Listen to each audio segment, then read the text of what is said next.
Hey guys, it's Brennan the Paleo Dude, and welcome back to another video. Today we'll be taking a look at the differences between the new Epic Attack Dilophosaurus and some of the previous colorations and patterns that we've seen in Mattel's Dilophosaurus lineup. So as you can see, this is kind of a lazy figure. It's got a brown kind of blotch on the back with these little dots kind of falling off that pattern. And it doesn't continue to the tail at all, it doesn't go up the neck, it's just kind of on the back. There's no coloration on the stomach, the tail, the chin, the neck. It's all one solid green. There's no toe paint. There is a single, same color brown, or reddish brown, on the eye, kind of around it, and a little bit forward, and then some yellow splattered on in blotches on the crest. And then obviously the signature yellow and red frill coloration. Now, Mattel usually relies on this frill coloration to be the main selling point of the Dilophosaur figures. It always kind of falls back on it and then goes cheap on the rest, so it'll have this vibrant, iconic, beautiful frill, and then this cheap, lazy crest and body coloration. And it kind of sucks because it makes the figure look not finished. It kind of gives this weird vibe of this beautiful frill, this huge, massive, vibrant, perfectly done frill, mixed with this horribly painted figure. And of course the sculpt itself is kind of bad. It's got this very wide, thick body and then this weird frog-like head. But it's mainly the paint job where it's lacking. That is nightmare fuel. That does not look right. But yeah, no, this is great. This is fantastic. But they always do this and then always do this. So you see with the Dominion figure, got this really great paint job on the frill, and then the rest of the body is just this solid black-green. And then the underbelly itself is actually the original color of the body. They just overlaid it with this paint. But yeah, no, this one actually has leg paint, thank goodness.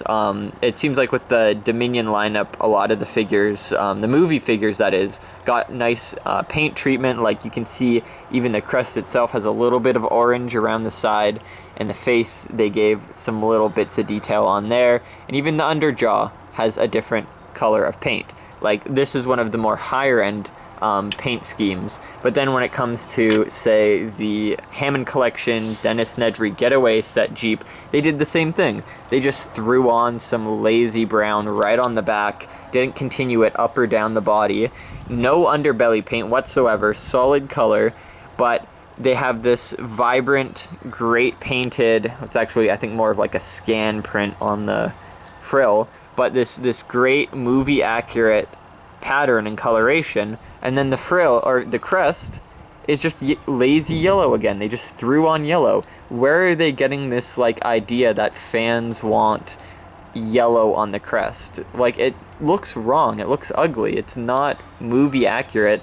There's no Dilophosaurus ever seen with yellow to be on the crest like that. It doesn't make sense to have that. This is a Legacy Collection figure. Like, this is supposed to be from the movie, but this isn't just some like oh, let's do whatever design we want. It should be movie accurate, but no, they just slap some brown on the back, yellow on the crest, and boom, it's just like this one. Whereas what we got in previous Legacy Collection lineup, beautiful coloration on the frill, right? They didn't even bother painting the crest, which is a lot better than slapping yellow on it. And the back, oh, look at this. The neck is painted.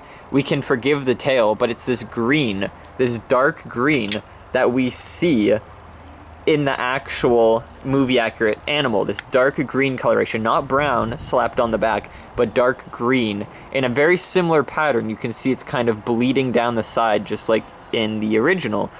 So this is faithful. This is actually, they tried. They made it as close to accurate as possible with the budget that the figures have. Now, with the Hammond Collection figure, we see this again. They do that dark coloration on the back that's kind of making these marks down the side of the body, these etchy marks, not brown just slapped on, but this kind of beautiful dark mossy green. And they have the underbelly painted, but of course this is a more high-end figure, so of course we're going to have a higher level of paint detail. But the underjaw is also this kind of tan color. Now they don't have that in the Amber Collection figure, but what they do have is that white highlighting that dark pattern. The Dilophosaurus did in fact have that. Even on the head, you see here the crest has that dark green on it as well, and they highlight it in that white.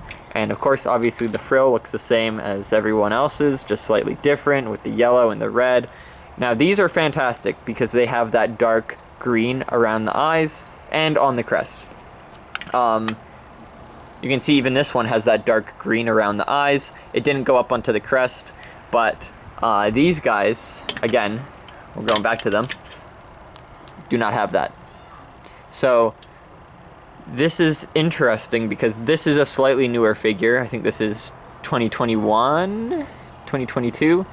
But this one is our latest figure, and yeah, no, nothing. It would have been fantastic if they at least, like bare minimum, got rid of the brown around the eye, brown on the back, and this yellow, and instead used a dark green. They didn't need to go up the neck or down the tail, but if they'd put some dark green on there, and the eye, it would have been fine. This would have looked great. It would have looked like that male raptor where they did the minimal paint job, but it looks like what it's supposed to be. It looks like it's the male JP3 Raptor. You can still tell, even though they did a minimalist paint job. It looks fantastic and great. This guy, on the other hand, looks like this guy. And yeah, so it sucks. But the color is nice. This is the first time we see this shade of green used in all of the Dilophosaur figures. And this is actually a nice green. I like the color. I like the color on the body, I like the color on the frill. It's just around the eyes and on the crest are bad, lacking, back to. So, unfortunately, yeah, we lost out on this figure. I can't say anything about this guy because he's meant to be like a throwback retro sort of thing, so I'll put him back there. But yeah, no, fat body, wide head, frog-like appearance. Like, this guy is definitely not the best, so if you're looking for like a great Dilophosaurus figure, definitely pass on this one. There's obviously better ones to pick from old lineups and new ones. Like, I'd pick that guy over this guy any day. So that's just my little Dilophosaurus appearance rant. Hope you guys enjoyed. I know it's just common sense. Any of you would have been like, yeah, that's a terrible figure, but I just wanted to highlight that there are better ones out there and the differences between them all. So yeah. Hope you guys enjoyed this video, and if you did, make sure to leave a like and subscribe if you made this far, and check out my other videos. I'll be posting every day from now on, so be sure to be on those, and I'll see you all on the next video then. Bye-bye.